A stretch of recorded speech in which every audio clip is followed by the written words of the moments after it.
Hi guys! So ito na naman po ang ating bagong budol from TikTok.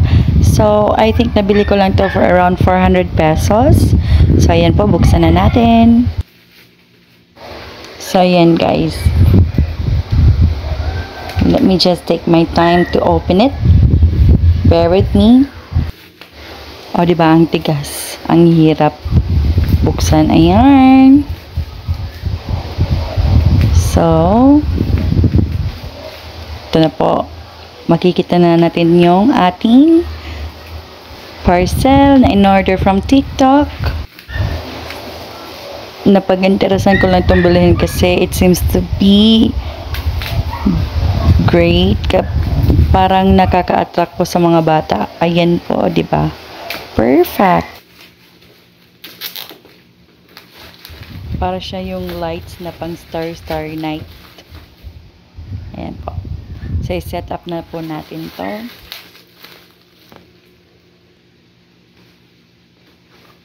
So, ito po yung itsura niya. Ayan po.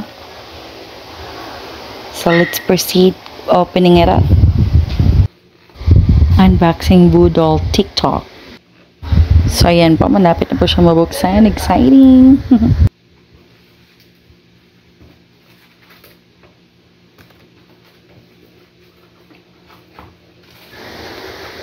Ayan. Okay, perfect. Oh, ayan po, may kasama pala siyang remote.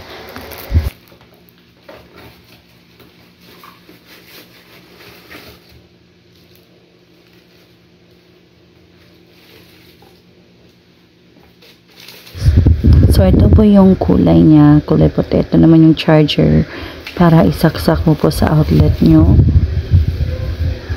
Ayan. Pwede po siyang music at the same time lights. So, ito po yung mukha niya sa harap. O, diba? Feel na feel. So, ayan po. I-try na po natin siya isaksak. So, ayan po yung naka-off or on. Ayan.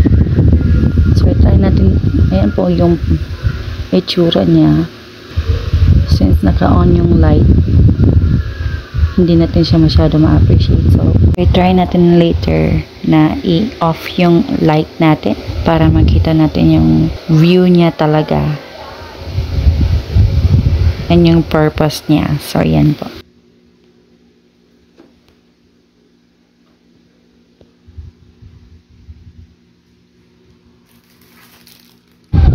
So, ito, tinay ko po yung remote control niya. Actually, hindi po siya gumagana. So, kinda disappointed, but anyhow, the purpose was served. Kasi, ayan, it turned off na din yung light. Charan! O, diba? So, tatawagin ko yung aking eldest para i-flex ang aking nabili sa TikTok. O, diba? Trinay pa ng hobby ko sa baba. Actually, sa sala naman yan. O, diba? O, maganda pa rin. So long as patay yung ilaw. Actually, ma-appreciate mo talaga siya. Ayan, na-flex ko na. So, diba? Enjoy sila. Thank you for watching.